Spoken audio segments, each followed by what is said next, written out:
రేపు ఉదయం political affairs committee Gandhi భవన్లో పొలిటికల్ అఫైర్స్ కమిటీ సమావేశం అవుతారు. ఆ తర్వాత మా ఉపాధ్యక్షులు, ప్రధాన కార్యదర్శులు, ఫ్రంటల్ డిపార్ట్మెంట్ చైర్మన్స్తో సమావేశం అవుతారు.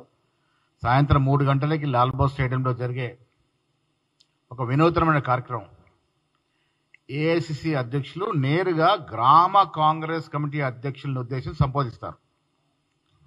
దాంట్లో దాదాపు 12,500 గ్రామ కాంగ్రెస్ అధ్యక్షులు, మండల కాంగ్రెస్ అధ్యక్షులు, బ్లాక్ కాంగ్రెస్ అధ్యక్షులు, జిల్లా కాంగ్రెస్ కమిటీ అధ్యక్షులతో పాటు జిల్లా కార్యవర్గాలు, మండల కార్యవర్గాలు, ఎమ్మెల్యేలు, ఎమ్మెల్సీలు, ఎంపీలు, మంత్రులు అందరూ దాదాపుగా 40,000కి పైగా రేపు నిజమైనటువంటి కాంగ్రెస్ కార్యకర్తల యొక్క సమ్మేళనం రేపు లాల్బాగ్ స్టేడియంలో. కాంగ్రెస్ పార్టీ అందరి పార్టీ. ఈ రాష్ట్రంలో జై బాపు, జై భీమ్, జై సంవిధాన్ కార్యక్రమం 6 మాసాలుగా విజయవంతంగా జరిగింది.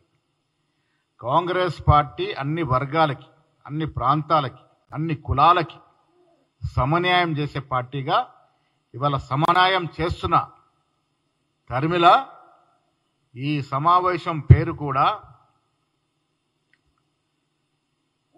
మా రేపు సమావేశం జరిగేటువంటి పేరు కూడా సామాజిక న్యాయ సమరబేరి పేరిట, సామాజిక న్యాయ సమరబేరి పేరిట జిల్లా కాంగ్రెస్ కమిటీ అధ్యక్షుల్ని వారు సంబోధిస్తారు. ఈ కార్యక్రమంలో గ్రామ కమిటీ అధ్యక్షుల్ని సంబోధిస్తారు. గ్రామ కమిటీ అధ్యక్షులు కొందరు ప్రసంగిస్తారు, వారు ఆలోచన చెప్తారు. జిల్లా కాంగ్రెస్ కమిటీ అధ్యక్షులు కొందరు మాట్లాడతారు. ఆ తర్వాత ముఖ్యమంత్రి గారు, డిప్యూటీ ముఖ్యమంత్రి గారు, మా ఇన్ఛార్జ్ మీనాక్షి గారు, వీరి తర్వాత ఖర్గే గారు మాట్లాడతారు. ఇది ఈ దేశంలోనే మొట్టమొదటిసారిగా మేము గ్రామ కమిటీ అధ్యక్షుల్ని పిలిచి ఏఐసిసి అధ్యక్షుల ద్వారా సందేశం ఇప్పిస్తున్నటువంటి కార్యక్రమం. వారితో పాటు అన్ని లెవెల్లో ఉండే కార్యకర్తలు దాదాపు 40,000 మంది రేపు హైదరాబాద్లో ఈ సమావేశంలో పాల్గొంటారు. ఈ కార్యక్రమాన్ని విజయవంతం చేసే దిశలో మా ఇన్ఛార్జ్ మంత్రులంతా కూడా ఇవాళ వారి వారి జిల్లాల్లో పర్యవేక్షిస్తూ ఉన్నారు. మా జిల్లా కాంగ్రెస్ కమిటీ అధ్యక్షులు, ఎమ్మెల్యేలు, కాంటెస్టీ అందరూ కూడా పర్యవేక్షిస్తూ ఉన్నారు. ప్రతి కాన్స్టిట్యున్సీకి 500 మంది మా క్యాడర్ రేపు హైదరాబాద్కు వస్తూ ఉన్నారు. ఇది రేపటి కార్యక్రమం. ఇంకా విచిత్రం ఏంటంటే కవిత గారు వాళ్ళు ఏదో లేటరు సంధిస్తున్నట్టు నేను ఏదో పేపర్లో చూస్తూ ఉన్నాను, లేఖ రాశారు. బీఆర్ఎస్ నాయకురాలుగా రాశారా, లేక జాగృతి నాయకురాలుగా రాశారా, అది స్పష్టత లేదు. రెండవది, కవిత గారు బీసీల గురించి ఖర్గే గారికి లెటర్ రాయడం అంటే నవ్వి పోదురుగాక నాకేమి సిగ్గు అన్న చందనంగా ఉంది. 10 ఏళ్ళు అధికారులు ఉన్నారు. ఏ ఒక్క బీసీకి ఏం ఎలగబెట్టారమ్మా మీరు? స్థానిక సంస్థల్లో ఉన్నటువంటి రిజర్వేషన్ని 21% తగ్గించింది మీరు, మీ నాయన కాదా? గొర్రెలు బర్ల పేరిట స్కాములు చేసి డబ్బులు దండుకుంది మీరు, మీ కుటుంబం కాదా? 10 ఏళ్ళు అధికారులు ఉన్నప్పుడు నువ్వు ఎంపీగా ఉన్నావు, ఎమ్మెల్సీగా ఉన్నావు, జాగృతి అధ్యక్షురాలుగా ఉన్నావు. మీ ద్వారా నేను వారిని అడుగుతాను, ఒక్క ప్రెస్ కట్టింగ్ కానీ ఒక వీడియో కానీ చూపించగలుగుతారా ఆవిడ బీసీల గురించి మాట్లాడినట్టు మాట? మీ ద్వారా వారికి ఛాలెంజ్ చేస్తా, ఒక్క ప్రెస్ క్లిప్పింగ్. ఆనాడు ఆవిడ కవిత గారు ఎంపీగా, జాగృతి అధ్యక్షురాలుగా, తర్వాత ఎమ్మెల్సీగా ఉండి బీసీల గురించి ఏదైనా ఒక మాట మాట్లాడినారా మీరు? ఇవాళ బీసీల గురించి రాజకీయ శూన్యంలో ఉన్నటువంటి కవిత గారు వారి మనుగడ కోసము, వారి అన్నతో ఉన్న ఆస్తి తగాదా నుంచి బయటపడేందుకు, ఆ ఆస్తి పంపకాలు వాటా తెగక ఆవిడ ఉనికి కాపాడుకోవడానికి బీసీలు జపమెత్తుకుంది తప్ప ఆవిడ బీసీల కోసం చేసిందేమీ లేదు. ఆవిడ గారికి బీసీల గురించి మాట్లాడే అర్హత లేదు. ఇలా కాంగ్రెస్ పార్టీ గురించి ఆవిడ బీసీల విషయం మాట్లాడితే, yes we're the champions, SC ST BC మైనారిటీకి కాంగ్రెస్ పార్టీయే అండా. ఎందుకు చెప్తా ఉన్నానే మాట? ఎన్నికలకు ముందు మేము మాట ఇచ్చినాం. కామారెడ్డిలో డిక్లరేషన్ నేనే ప్రవేశపెట్టినాను. 42% రిజర్వేషన్ స్థానిక సంస్థలు ఇస్తామని ఇచ్చిన మాట, దానికి అదనంగా అధికారంలోకి వచ్చిన తర్వాత స్థానిక సంస్థలకి 40% రిజర్వేషన్ కాకుండా విద్యా ఉపాధిలో కూడా చట్టం తీసుకొచ్చినాము. ఇది మా ఘనత. ఈ రాష్ట్రంలో రాహుల్ గాంధీ గారి యొక్క ఆకాంక్ష, రాహుల్ గాంధీ గారు తీసుకున్న నినాదాన్ని పరిపూర్ణంగా రేవంత్ రెడ్డి గారు పూర్తి చేశారు. కుల సర్వే చేశాము. 56% బీసీలు ఇక్కడ ఉన్నారని అఫీషియల్ డాక్యుమెంట్ ఇచ్చి ఆ డాక్యుమెంట్ కేంద్రానికి పంపించినాం. ఇది మా చిత్తశుద్ధి.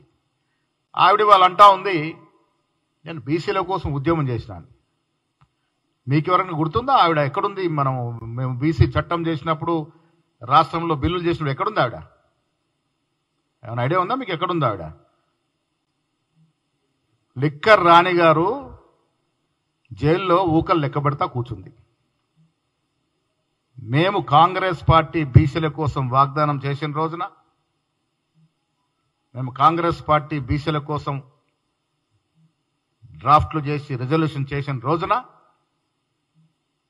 ఇక్కడ ఉద్యమం చేసి, ఎక్కడ ఉద్యమం చేసింది? జైల్లో చేసిందా? బీసీల కోసం తప్పించి ఉద్యమం చేసింది ఏ జైల్లో చేసిందో నాకు అర్థం అవ్వట్లేదు.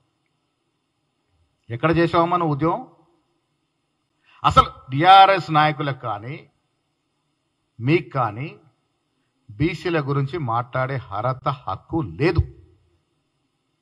ఎందుకంటే 10 ఏళ్ళు మీరు బీసీలు అడుగడును ముంచారు. ఎంతమంది బీసీ నిరుద్యోగులు ప్రాణాలు అర్పించినారు, ఉద్యోగాలు రాక చనిపోయినారు. ఆ పాపం, ఆ ఉసురు తెలిగే కదా మీరు అధికారం నుంచి దిగిపోయినారు.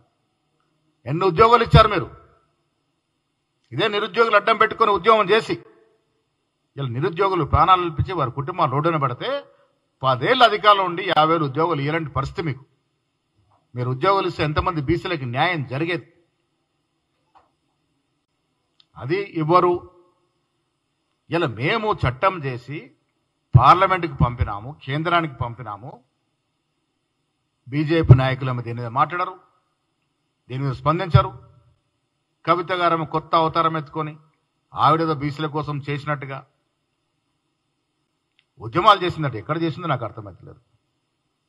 అంటే ఒక మహిళ ఉండి మొత్తం రాష్ట్రంలో 2014 నుంచి 2018 వరకు క్యాబినెట్లో ఒక మహిళ లేకుంటే ఆనాడు మాట్లాడే చాతకాని నువ్వు ఒక సాటి మహిళల గురించి ఎప్పుడైనా గలమెత్తినవా? ఇవాళ బీసీల గురించి, మహిళల గురించి, ఆమె కొత్త ఆవిడ దుకాణం జాగృతి నడుపుకోవడానికి కోసం ఏదో బీసీల గురించి మాట్లాడదంటే నమ్మే పరిస్థితి రాష్ట్రంలో బీసీలు లేరు. టీఆర్ఎస్ నాయకులు ఏది చెప్పినా, ఇవాళ హరీష్ రావు గారు బాగా మాట్లాడుతారు బనకచర్ల గురించి. ఎస్, ముఖ్యమంత్రి గారు ఛాలెంజ్ చేసినారు, సిద్ధం కండి, అసెంబ్లీలో చర్చ పెట్టుకుందాం. లెక్కలతో సహా కాగితాల మీద ప్రూఫ్తో సహా మా ముఖ్యమంత్రి చూపిస్తారు. మీకు దమ్ము ధైర్యం లేక ఆనాడు కేసీఆర్, హరీష్ రావు కాదా మన వాటాని హక్కున పెట్టి కాలరాసింది. 2099కి సంతకం పెట్టింది మీరు కాదా? ఆనాడు చంద్రబాబు ముఖ్యమంత్రి ఉంటే చట్టా పట్టాలు వేసుకొని పాత దోస్తాని నెమరేసుకొని ఆంధ్రాకి ఇవ్వాల్సిన హక్కులు ఇస్తామని మాటలు మాట్లాడింది కేసీఆర్ కాదా? ఒక తెలంగాణ ముఖ్యమంత్రిగా ఉండి ఆంధ్రాని సస్యామలం చేస్తామని. జగన్మోహన్ రెడ్డి గారు ముఖ్యమంత్రి ఉన్నప్పుడు రోజా ఇంట్లో వెళ్ళి చేపల పులుసు తిని రాయలసీమ రత్నాలసీమ చేస్తామని చెప్పింది మీరు కాదా? పక్క రాష్ట్రాలు బాగుపడే తప్పులేదు, కానీ మన రాష్ట్ర వాటాకు దెబ్బ తినకుండా చూడాల్సిన బాధ్యతలో ముఖ్యమంత్రి పదవిలో ఉండి మీరు మనకు రావాల్సిన నీటి వాటా విషయంలో మీరు కాంప్రమైజ్ అయ్యారు కాబట్టే మనకు నష్టం జరిగింది. కాంగ్రెస్ పార్టీ అధికారంలోకి వచ్చిన తర్వాత బనకచర్ల విషయంలో పలుమార్లు ఉత్తరాలు రాసినట్టు ఘనత ఉత్తమ్ కుమార్ రెడ్డిది. ముఖ్యమంత్రిగా రేవంత్ రెడ్డి గారు ఏ ఒక్క నీటి బొట్టు కూడా వదలమని పట్టుదలతో కేంద్రం మీద ఒత్తిడి తెస్తేనే ఇవాళ పనులు ఆగినాయి. ఇది తెలిసి కూడా అబద్ధాలు మాట్లాడి ప్రజల మీద మాయ చేసే ప్రయత్నం హరీష్ రావు గారు చేస్తూ ఉన్నారు. ఇది ప్రజలు అర్థం చేసుకోవాల్సిందిగా మీకు విజ్ఞప్తి చేస్తూ, బీసీల విషయంలో, ఎస్సీల విషయంలో, ఎస్టీల విషయంలో, మైనార్టీల విషయంలో కాంగ్రెస్ పార్టీకి ఉన్న చిత్తశుద్ధి ఏ ఇతర పార్టీకి లేదు.